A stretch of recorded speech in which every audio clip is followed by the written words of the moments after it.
नमस्कार साथियों, आज हम हिंदी साधना चैनल के माध्यम से शब्द रचना पढ़ने वाले हैं।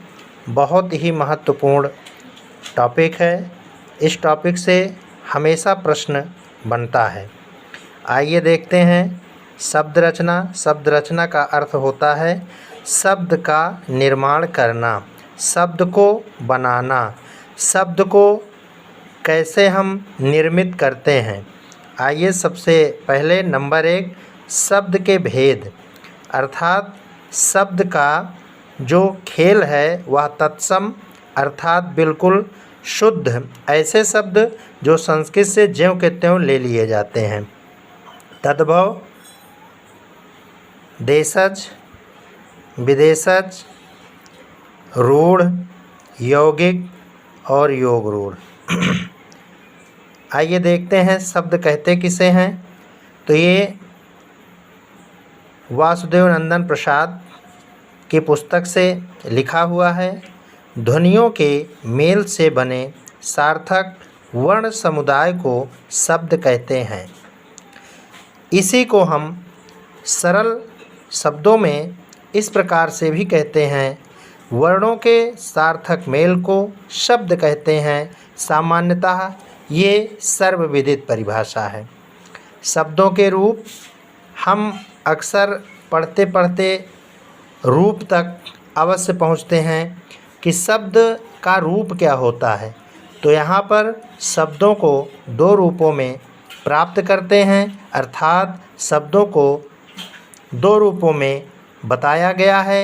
एक तो बिना मिलावट अर्थात प्योर विशुद्ध रूप, जिसे हम संस्कृत में प्रकृति या प्रातिपदिक कहते हैं, और दूसरा वह जो कारक, लिंग, वचन, पुरुष और काल बताने वाले अंश अर्थात हिस्सा, भाग या खंड को आगे पीछे लगाकर बनाया जाता है।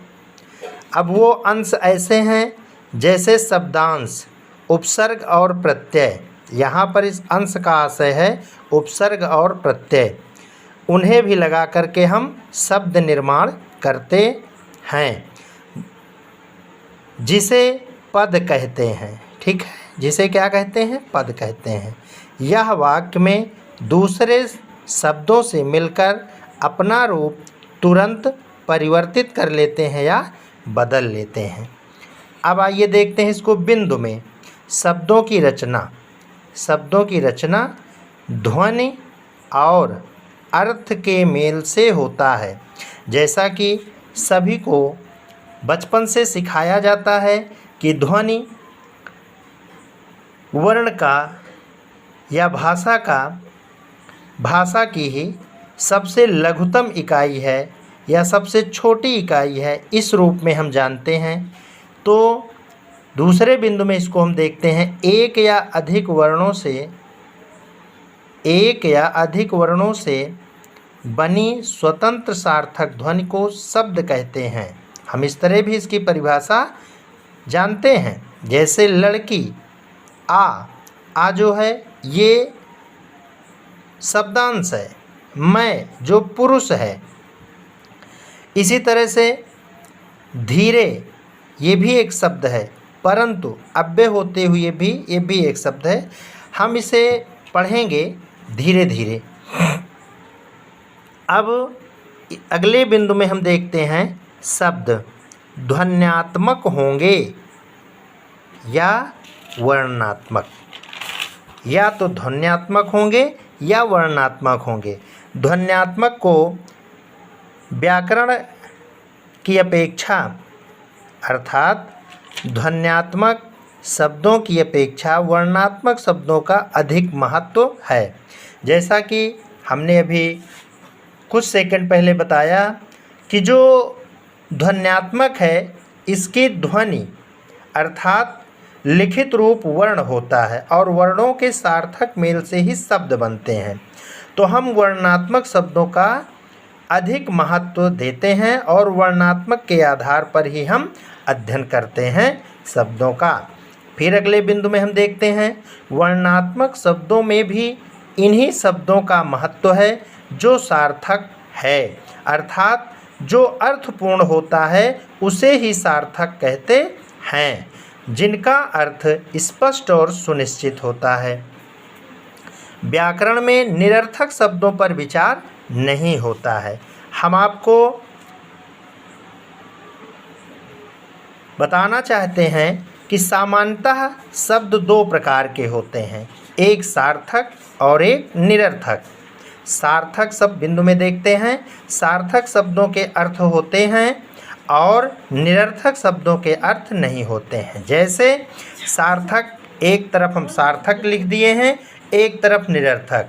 हालांकि वासुदेव नंदन प्रसाद की पुस्तक में पानी का उल्टा नीपा, नीपा का कोई अर्थ नहीं होता है, निरर्थक, इतना लिखा गया है। मैंने 3 शब्द और जोड़ दिया है, आप भी और भी अन्य शब्दों को जोड़ सकते हैं। जैसे दागी, दागी का अर्थ क्या होता है? कोई न कोई निशान, चिन्ह है। किंतु दागी के विशेष अर्थ पे आप जाएंगे तो जैसे विशेषण बना दिया जाए या भाववाचक संज्ञा। तो गीदा, इसका कोई अर्थ नहीं होगा। इसी तरह धक्का मतलब किसी को ठेलना, किंतु वक्का, वक्का भी कोई हिंदी का शब्द नहीं है, ये निरर्थक है।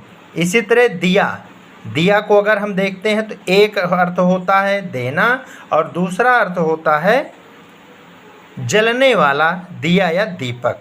लेकिन यादी, यादी का कोई अर्थ नहीं, बल्कि आदि का अर्थ निकाला जा सकता है। अब हम आइए देखते हैं सीधे शब्द के प्रकार। तो सबसे पहले हम व्युत्पत्ति की दृष्टि से शब्दों का वर्गीकरण देखते हैं। व्युत्पत्ति को हम उत्पत्ति के नाम से भी जानते हैं। अब देखिए, उत्पत्ति की दृष्टि से शब्द के 4 भेद होते हैं। कहीं कोई कन्फ्यूज़न नहीं होनी चाहिए, हम बिल्कुल इसको स्पष्ट रूप से समझेंगे। उत्पत्ति की दृष्टि से शब्द के 4 भेद होते हैं। एकदम ये कंसल्ट कर लीजिए, एकदम दिमाग में श्योर हो जाइए कि तत्सम, तद्भव, देशज, विदेशी या विदेशज, ये हमारे 4 व्युत्पत्ति की दृष्टि से शब्दों के वर्गीकरण किए गए हैं। नेक्स्ट वीडियो में हम तत्सम क्या है, तद्भव क्या है, देशज क्या है, विदेशज क्या है, कौन कौन से शब्द हैं, उनका अध्ययन करेंगे। आज का यह प्रथम वीडियो है।